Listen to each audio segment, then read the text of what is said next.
আমার ইউটিউবের সকল বন্ধুদের অষ্টম রোজার জন্য স্বাগত জানিয়ে আজকের ভিডিও শুরু করছি। তো আজকে অষ্টম রোজার সেহেরির জন্য রান্না করলাম, সেটাই তোমাদের সাথে শেয়ার করলাম। একটু সাপোর্ট করো একটা লাইক দিয়ে প্রথমেই।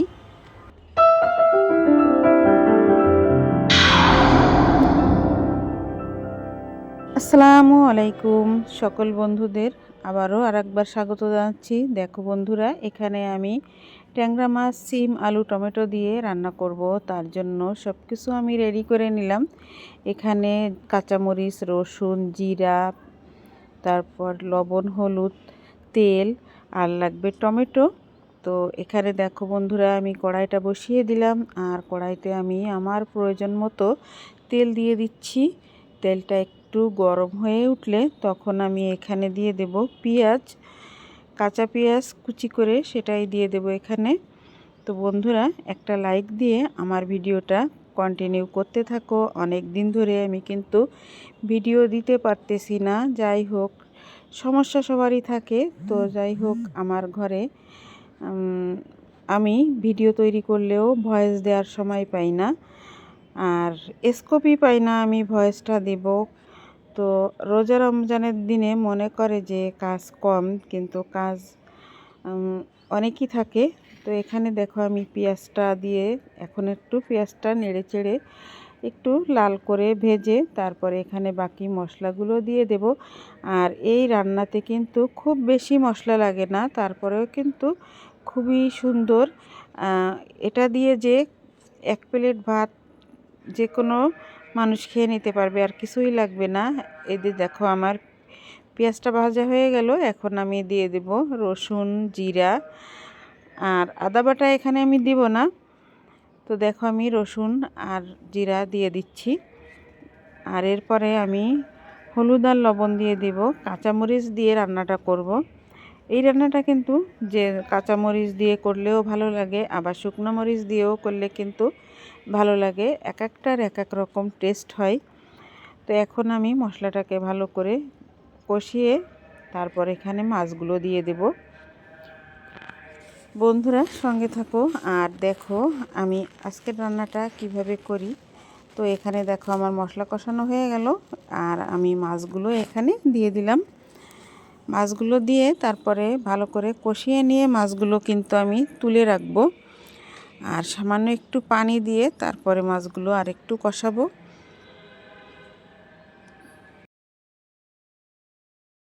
এখন মাছগুলো কষানোর এই পর্যায়ে দেখো আমি কাঁচামরিচগুলো দিয়ে দিলাম, আরও কিছুটা মরিচ আমি এখানে দেব।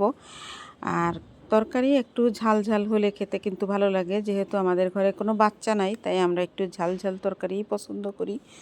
বাচ্চা থাকলে বাচ্চাদের জন্য একটু ঝাল কম দিতে হয়। বন্ধুরা দেখো আমি এখানে মরিচ দেওয়ার পরে এখন আমি একটু পানি দিয়ে দিলাম, আর এই পানিটা নেড়ে চেড়ে মাছটাকে নেড়ে চেড়ে পানির সঙ্গে মিশিয়ে দেওয়ার পরে তারপরে আমি মাছগুলো তুলে নেব।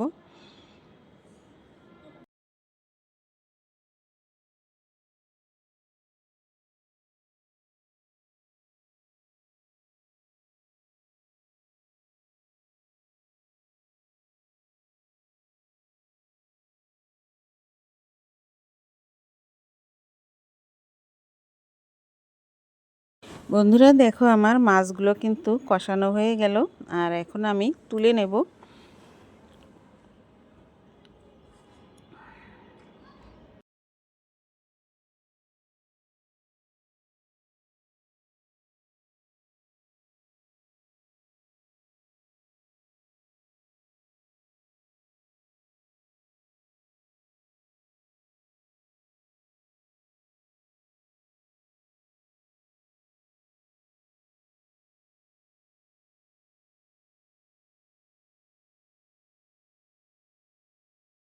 মাছগুলো তুলে নেওয়া হয়ে গেল, এখন এখানে আমি দিয়ে দেব আলু। আমি কিন্তু সিমটা কষাবো না, সিম আমি কিন্তু কষাই না, সিমগুলো ঝোলের উপরে দিয়ে দেব। আলু কষানো হয়ে গেলে ঝোলের পানিটা দিয়ে দেওয়ার পরে তারপরে আমি ঝোলটা ফুটে উঠলে তখন আমি সিমগুলো দিয়ে দিব। তো পানিটা যদি আমি গরম করে নেই তাহলে কিন্তু ঝোলটা ফুটে উঠতে সময় লাগে না, আর ঝোলটা টকবক করে ফুটে উঠলেই তখনই আমি এখানে সিমগুলো দেব। আর সিম কষালে কিন্তু একটা কেমন শক্ত শক্ত ভাব হয়ে যায়। আর যেহেতু শীতের শেষ, তো এই পর্যায়ে শেষ সিমগুলো কিন্তু একটু শক্ত শক্তই হয়। কিন্তু আমার আজকের তরকারিটা কিন্তু খেতে অসম্ভব সুন্দর হয়েছিল, খুবই টেস্টি। টমেটো আলু আর সিমের তরকারি ট্যাংরা মাছ দিয়ে রান্না করলে কিন্তু অপূর্ব হয়। তোমরা একবার খেয়ে দেখো, হয়তো অনেকেই খায়, আমাদের এই খুলনা এলাকার প্রায় মানুষই কিন্তু এইভাবেই খেয়ে থাকে। তোমরা একবার এভাবে ট্রাই করে দেখতে পারো।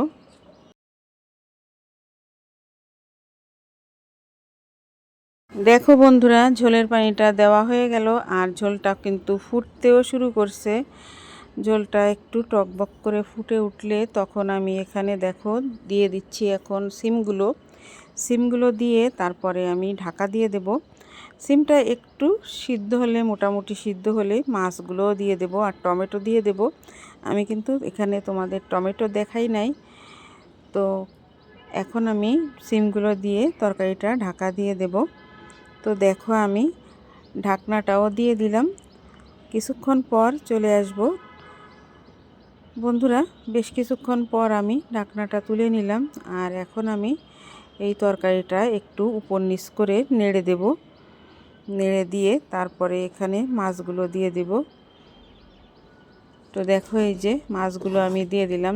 ঝোলটা কিন্তু ফুটতে শুরু করেছিল, তরকারিটা ফুটতেছিল টকবক করে। এখন আমি মাছগুলো নেড়ে চেড়ে তরকারির ঝোলের সঙ্গে মিশিয়ে দেব। তারপর আবারও কিন্তু আমি ঢাকা দিয়ে রান্না করব।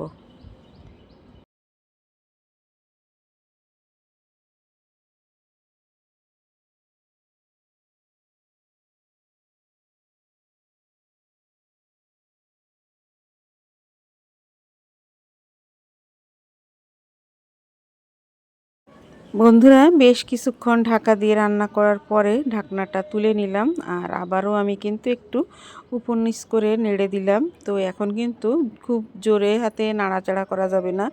আর নেড়ে চেড়ে দেওয়ার পরে তারপরে এখানে আমি এই যে দেখো টমেটো দিয়ে দিলাম। আর তরকারিতে টমেটো দিলে এর কিন্তু একটা কালার অপূর্ব আসে, তোমরা দেখতে পাচ্ছ।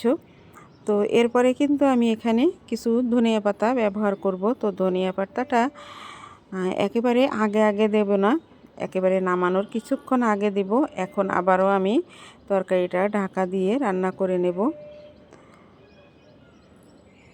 তো বেশ কিছুক্ষণ অফ ক্যামেরাতে রান্না করার পরে দেখো ঝোলটা কিন্তু অনেকটাই কমে আসছে। আর এখন আমি ঝোলটা একটু চেখে দেখব যে লবণ ঠিকঠাক হলো কি না। তো বন্ধুরা সঙ্গে থাকো। আর এরপরে আমি এখানে একটু ঝোল ঝোল রেখেই তরকারিটা রান্না করব। এই তরকারিটা একটু পাতলা ঝোল রেখে রান্না করলে কিন্তু সেটাই খেতে বেশি মজা লাগে।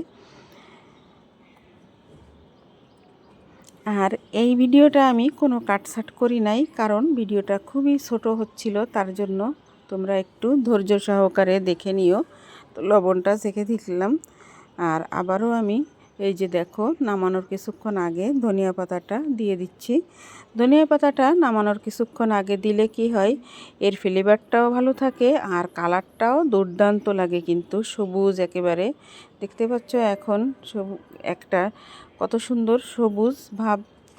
কিন্তু এটা যখনই আমরা খুব বেশি জাল করব তখনই কিন্তু কালারটা নষ্ট হয়ে যাবে, যার জন্য নামানোর কিছুক্ষণ আগে দিলেই কিন্তু ধনিয়া পাতার ফ্লেভার তারপরে কালার সব কিছুই ভালো থাকে। হয়ে গেল আজকের আমার তরকারিটা। এখন আমি সার্ভ করে দেখাবো।